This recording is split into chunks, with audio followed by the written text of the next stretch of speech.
My father loved and still loves, I think, the movie Blood In, Blood Out. I don't know how many times he watched the movie.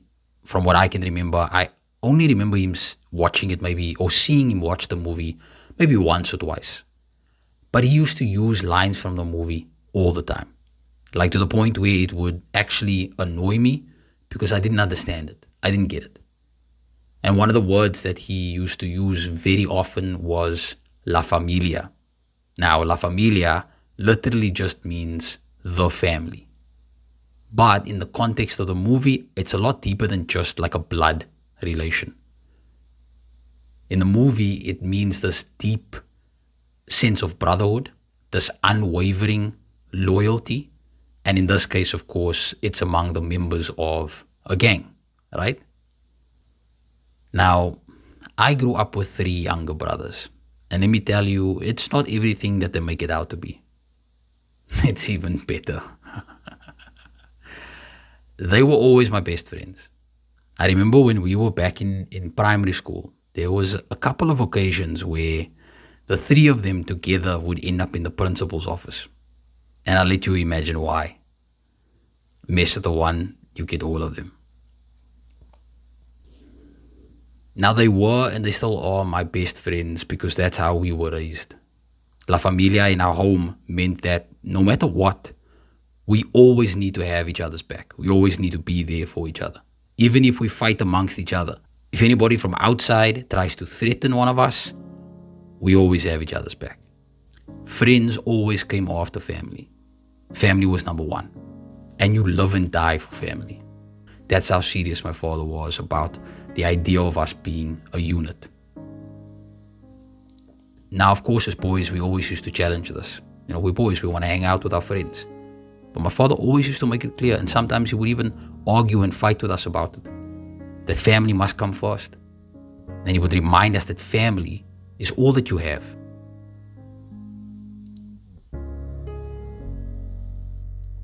When we ask what it means to be part of a community, for me, it makes the most sense to first look at what it means to be part of a family. And I think in a lot of ways, maybe a little bit we've lost that.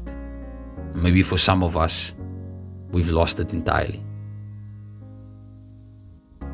My late grandmother, Melna Granta Janna, she used to love being in the kitchen. And she knew that I loved macaroni and cheese. And she made it the best. But she also loved feeding others. Whether it was our extended family, aunts, uncles, and cousins, or whether it was the neighbors and the neighbors' kids. And my mom became the same. If she knew that my brothers were hanging out with somebody and made a new friend in the area, it wouldn't take very long before you would hear her say, come, tell them to come inside, they must come and eat. This used to be a common trait in communities of color. Because feeding somebody is a physical manifestation of the care and the concern that we have for one another. It's a very small gesture that says, I see you and I actually care about you. I remember what it felt like when I was invited to somebody's house and they made a plate of food for me. When aunties would be like, please, you must eat. It shows how much they care. In fact, if you think about it, it says when you feed somebody that they matter so much that you are willing to sacrifice part of your sustenance, part of what you worked for, to make sure that they are sustained too. Back then, in our grandparents' time, and even in our great-grandparents' time, days without food weren't as uncommon as they are today. And so we survived by being there for one another.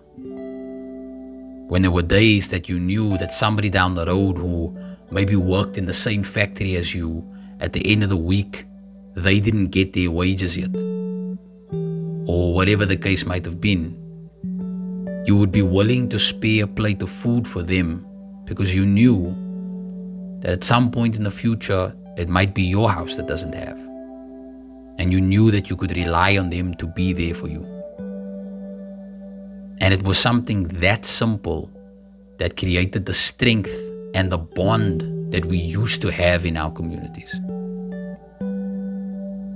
So when we come back to that idea of La Familia, that family comes first, because family is all that you have. The way that I see it, community is nothing more than family who just doesn't live under the same roof. When I used to work in Mitchell's Plain and I used to work at the rehabilitation center, there were so many people I didn't know. So many people that I maybe even never spoke to. But seeing them living in the conditions that they were in, seeing them struggle the way that they did, especially during the month of Ramadan when people wanted, when people were in need of food parcels. And mind you, people are in need of food parcels right throughout the year, not just through the month of Ramadan. So that desperation was a build-up of everything that they were suffering from throughout that year. But the amount of love and concern that I would feel when I would see these people, when I would be carrying a box of food and my arms are getting tired and my back is getting sore, I would keep doing it because I could see the look on their faces. And I could only imagine the appreciation and the desperation that they were coming there with. And I imagined what it would be like if that was my family. So support for one another in our colored communities and in our black communities must come first, because we literally are all that we have. No one from outside is coming to save us. They've made that blatantly clear. After 350 years of exclusion, after 30 years of democracy, when we thought that we were going to get an even playing field, it hasn't happened. Now, many of us have turned that into anger, either anger towards those who promised that they were going to save us, or anger towards each other because we are just so frustrated. But instead, what we should be doing is having enough love and care and concern for one another that we are willing to learn and make the changes within ourselves, make the changes in our attitudes, make the changes in our behaviors that is necessary for us to change our own circumstances. That is the only way that anything changes in our communities. These petty fights and arguments that I see on social media and on TikTok, people talking about Gayton McKenzie and Fadil Adams and whoever pinning the one up against the other and Liam this, and all of that is unnecessary. Because while we are focusing on that, our kids are still getting shot every day when they go to school. While we're focusing on that, our kids are still ODing on drugs in our own homes. While we're focusing on that, our kids and our mothers and our sisters are getting shot in the streets. So instead of putting the blame and having this expectation of someone else coming in to change things, what are we willing to change within ourselves first? When are we going to look at our own attitudes? When are we going to look at our own behaviors? When are we going to look at the way that we speak to one another first and say, hold on, man, but I'm actually not doing this right? And maybe the best way for us to do that is to first go back to the basics. First go back to re-establishing that connection in our communities. Even if it means going back to something as simple as a plate of food. Stop allowing these individualistic and materialistic lifestyles to distract us. Stop allowing these petty arguments about which brand of political party is supposed to be the best one. And start fixing ourselves and fixing our communities with our own hands. And by being willing to learn by being willing to change within ourselves our own flaws, our own faults. So, in the comment section, what I want to ask is two things. One, if you remember what it was like during that time when communities had a much stronger bond, tell me what you miss about that. And two, what do you think that you could change within yourself? And this is a difficult one because it means that we have to acknowledge our own weaknesses.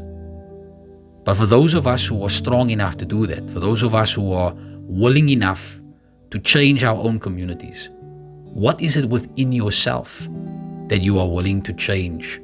And what is it that you are willing to learn to try and change the situation in your home and in your community?